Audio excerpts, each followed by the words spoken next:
Today I'm going to read Chapter 5 of Immortal Love. I'm sorry it's been quiet for like a month, but as you all know, I've been sick.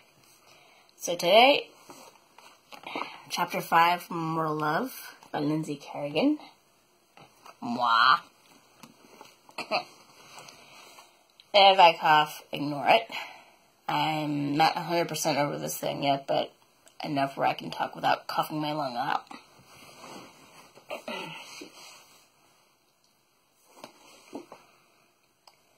Genevieve sat in the living room reading a book. She was reading Hurricane of Independence, which talked about a hurricane that struck the American colonies in 1775. It is a good read. If you like history and natural disasters, go ahead and read it. She found the book absolutely fascinating. A couple of times she had to reread some paragraphs, but that's because she had trouble focusing. She was thinking about the date she had that evening with Lucian. The phone rang around 7:30. "Hello?" she said after she picked up. "Hey, Genevieve," a male's voice said smoothly. "It's Lucian." A smile spread across her face. "Hi, Lucian," she said bashfully. "How are you, my dear?" "I'm doing fine," she replied. "How are you?" "I'm also well," he said. "Do you still want to go out tonight?" "Sure," she replied. "I'm a bit nervous, though. It's been a while." "That makes two of us," he remarked. "I was calling to get your address so I could pick you up later." "I live at 1982 Oak Drive," she told him. "Thank you, sweetie," he said after he had written her address down. "Okay, I'll see you soon." "I look forward to it," he said as he hung up. She smiled as she got ready for her date. She took a shower. She wore blue jeans and a pink long-sleeve shirt. She decided to leave her hair down. She figured she would look a tad bit older if she did that. She put on some makeup lately. Not that I read that, it should have been she put on some light makeup, but whatever. She looked at herself in the mirror to make sure she looked well. She looked pretty damn good. Well, in her eyes, at least. She felt a million butterflies fluttering in her stomach when she heard the doorbell. She took a deep breath as she opened the door. Her breath caught in her throat. Lucian stood in front of her looking like the Eptomine. Freaking hell. Eptomine? How do you say EP? I lost my space. Damn it. Oh. EPIT. Like I said, not the best talker in the world. But how does one say EPITOME?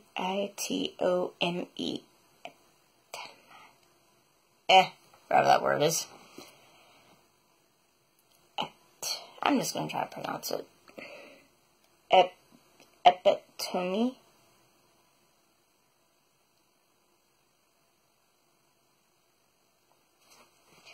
Of pure masculine beauty. He wore black jeans that hugged his legs, black long-sleeved turtleneck, and black dress shoes. If she didn't think he was hot before, she definitely thought he was hot now. He smiled at her like he had just read her mind, which seemed odd since no one could read minds. "Good evening, my dear," Lucian said as he bowed from the waist. That was very old world. "Good evening," she said to him. "You look amazing." "Thank you, my dear," he said with a smile. "You look extremely radiant tonight." She smiled bashfully, her cheeks reddening a bit. "I just have to get a couple of things," she said as she walked to the coat rack that was hanging up in the foyer. He didn't follow her. He couldn't. Vampires weren't allowed to enter a dwelling without being invited in. She grabbed her wallet, keys, and cell phone from her purse. She put the wallet and her cell phone in the back pockets of her jeans. She locked up the house and walked with Lucian to his car. He held the door open for her as she got into the car. She put on her seatbelt as she got into She got on her seatbelt as he got into the car. After he put his seatbelt on, he pulled away from the house. "How do you like working for Pete?" he asked her curiously. "I like it," she replied. "Where did you used to work before you came to Bayhaven?" "I worked as a barista by day and dance teacher by night." He chuckled. "Do you miss teaching dance?" Yeah, she replied. It was very hard after the crash. What kind of crash was it? He asked in a neutral voice. Damn, I forgot to put trigger warning for crash victims and crash survivors and stuff. Sorry about that, guys. What kind of crash was it? He asked in a neutral voice. She looked at him in a way that he should already know the answer. However, from what he read from her mind, the idea of sharing dreams together still bothered her. Human minds were so amusing. Plain, she finally replied. How many people died? 108. He cringed at the loss of human life. Even though he was a vampire, he still clung to his humanity. How many survived? 4, including myself. Knowing the answer already, he still asked, Did you know anyone who died in the plane? Again, she looked at him with a mixture of impatience and fear. He noticed that grief and guilt crept into her expression, too. Yeah, she replied, her voice soft to keep him from noticing that she was trembling with emotion. I lost my husband and daughter. How long has it been? 2 years. He reached for her hand and held it. You have my condolences. She gave him a small smile. Thank you. I lost my wife, too. That sparked her interest. Okay, odd way to say that. Sometimes when I reread stuff that I write, I don't get why I put that, but there you go. Really? How did you lose her? She got very sick. What did she have? Viral pneumonia. That's nasty stuff, she remarked. I didn't get viral, but I had bacterial pneumonia when I was 14, which is a true story for me, too. Did you have a mild case? Yeah. Or no. Yes. Yes is in the book net. Yeah, my bad. That's my automatic response. Sorry. She didn't, he told her sadly. She had a very serious case. Sorry to hear about that, she said sincerely as she squeezed his hand. He debated if he was going to tell her that his children died too. However, that would make her suspicious since pneumonia doesn't spread like wildfire in the 21st century as it once had. On top of that, his wife dying from pneumonia would seem better than what she actually died from along with her children. The pestilence that had taken his family and wiped out a good portion of people from the area had been a nasty virus. The victim would have a very high fever, convulsions, labored breathing, and either cough up a sticky black substance that reeked or blood. Back then, there wasn't any way to combat it. There wasn't any way to prevent getting it if you were near the ones that were infected. He thought advances in medicine and health were the most important ones compared to everything else in the last 1,000 years of his existence. If his wife and children had been alive now, they would at least have had a higher chance of surviving the pestilence. Thank you, he said finally, after coming to the conclusion that he wouldn't talk about his children's death yet. This is a lovely conversation for a date, she said sarcastically. He nodded his head. Sorry. Don't be, she said strongly. I'm the one that brought up the crash. Besides, it's something you and I have in common. We're both widows. He thought for a bit. This is true. So what do you like to do, Lucian? I love to read, he replied. I can read for hours. I like to study history. I like to write stories. I love to travel.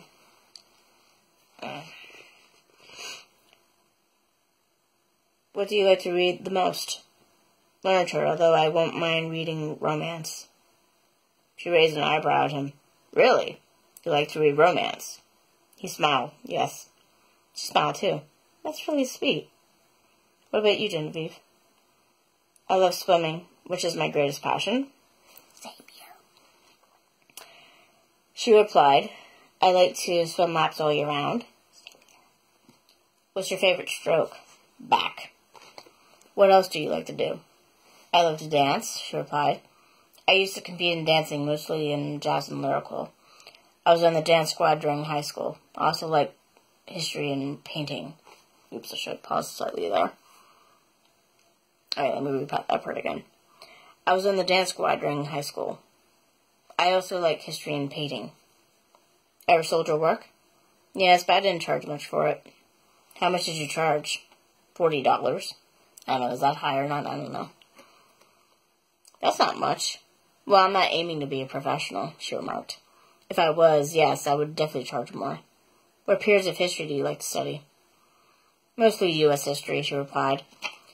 I like the colonial, Civil War, and Victorian era the most.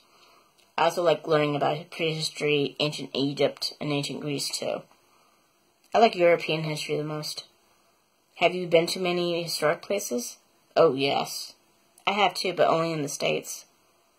Do you want to go to Europe to visit more historic places? I should have said historical. I wish I could.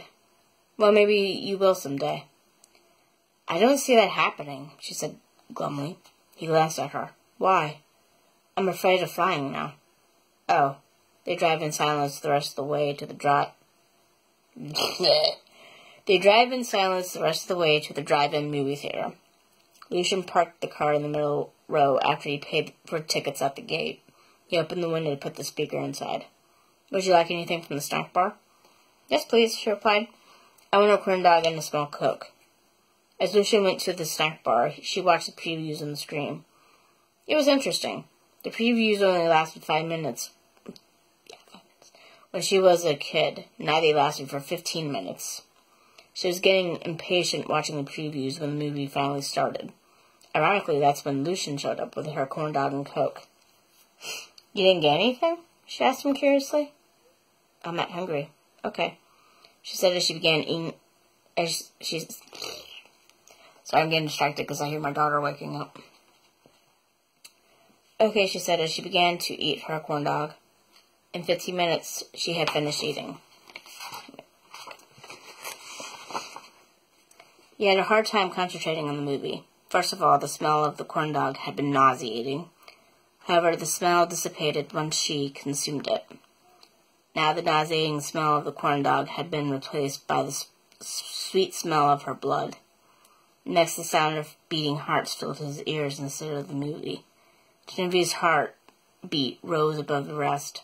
On top of that, he heard blood moving through her bloods. I'm never going to be a narrator. I just say that right now.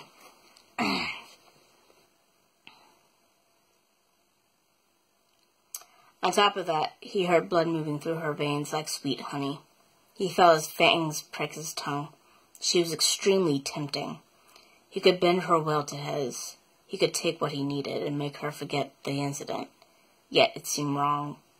While he knew she was a fully developed young woman who had already been married and born a child, she retained this childlike innocence that he had never encountered with any other adult woman. And he had met a lot of adult women.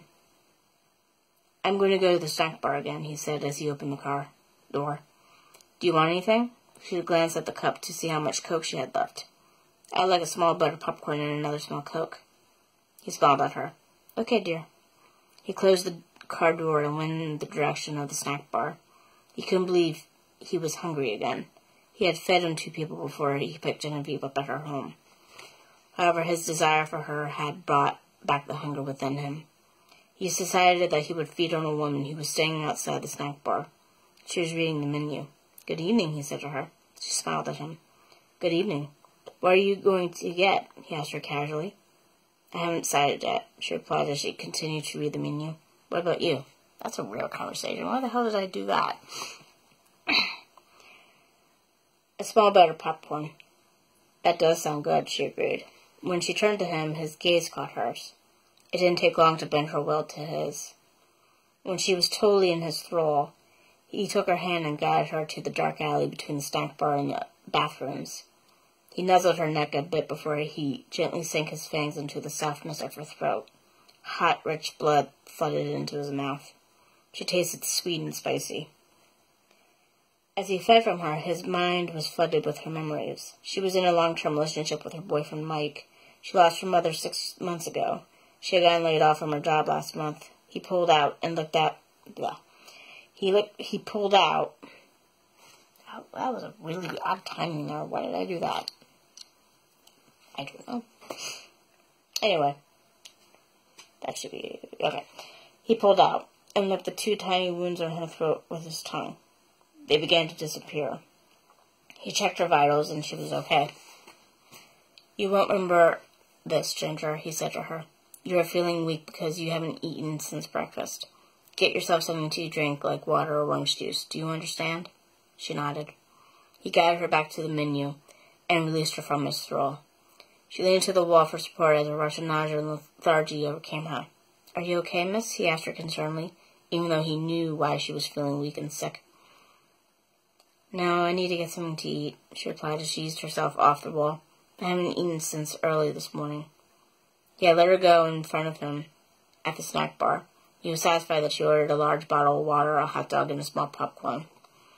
After she ordered, he got Genevieve a small butter popcorn and a small Coke. Back at the car, he handed her her snacks.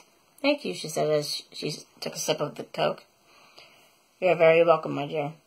Aren't you going to have any? No, my dear. Why did you get at the snack bar? A hot dog, he lied. I finished it already. Oh, okay. She had finished half of the popcorn 30 minutes later.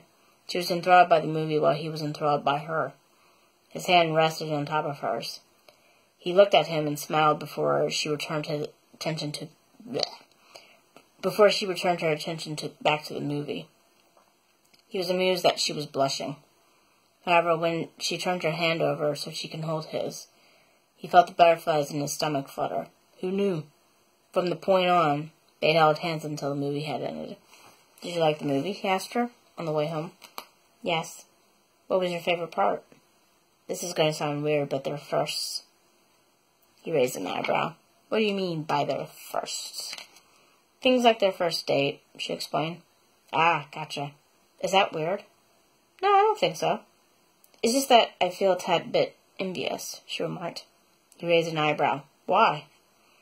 You know the feeling you get when you first meet someone that you find attractive, she explained? Or the feeling you get when you first go on... Or the feeling you get when you go on your first date with them? Share your first kiss with them? Or first time you make love to them? He nodded. I miss that feeling, she told him. I find it exhilarating. Me too, he said softly, smiling at her. His voice sent shivers of pleasure throughout her body. I didn't exactly have that feeling when I first met my husband, she remarked after she got over being breathless by his seductive voice.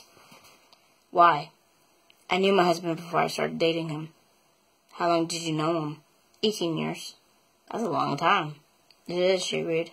How old were you when you began to date him? When I was 18. So you knew him your whole life then? He asked curiously. Yes. How old was he? 24. How did you know him? He was best friends with my brother Danny. Gotcha, he said as they pulled into her driveway. He killed the engine. He undid his seatbelt and turned towards her. Did you have a good time tonight? He asked her softly. Definitely, she replied. Did you? Yes, my dear. It was the first time I had fun with anyone else in a long time, she said honestly. Me too, he said softly. Looking deep into her eyes, she found she couldn't look away from those mesmerizing eyes. You are so beautiful, my dear Genevieve, he remarked as he leaned forward. She closed her eyes as his lips found hers. The kiss was soft and tender. However, she felt the power of it all the way to her toes. While Chris had been an excellent kisser, Lucian seemed to be the master of kissing. She wanted him to kiss her more. He granted her a wish by kissing her again, making the kiss longer and more passionate than the first. When she pulled away, she was breathless. She gave him a hug and got out of the car. Good night, my sweet Genevieve, he said to her when she got up to the sidewalk. I shall see you tomorrow evening. And then the 5th chapter. So, I just realized that you can get my book today for 99 cents starts today. And it lasts till tomorrow. And then tomorrow will be $1.99, and then it'll go back to being $2.99 on Thursday. So, I gotta put that on Facebook because I totally forgot about it. Worst author in the world. Up to a point. At least in this area. I'm going to be going back to the States on Saturday. I'm going to be visiting my family for about 2 weeks and spending time with him for Christmas. And I'll be back here on New Year's Eve. I haven't decided if I'm going to do a video while I'm in the States. But we'll see. I might try, at least, to do a video while I'm in the States. But I think probably not. I think I'm just going to, because I'm probably going to be busy with spending time with my family and friends and stuff since I have a 2-week window. So, as I said, the sale for my book starts today, ends on Thursday. Today, you get it for 99 cents. Tomorrow, you get it for $1.99. I did work on Between Two Worlds in the beginning of this month. Now I'm working on Title Acts once again. So that's how things are right now. And I thought about doing the one chip challenge just for the fun of it. So you guys can see your favorite author struggling to eat a chip that's supposed to be like eating a raw Carolina Reaper. God, I'm saying a lot. It's similar to eating a raw Carolina Reaper pepper. But, so I'm going to do that. Hopefully, I don't know. Do you guys want me to do that challenge? I can do that challenge and stuff. If not, let me know. If you have any other questions or any comments or anything from me reading this chapter or anything else, don't hesitate to ask or say anything, okay? And I'll see you guys later. Ahoy. No, you don't say ahoy when you go bye-bye. So long, everybody. Bye-bye.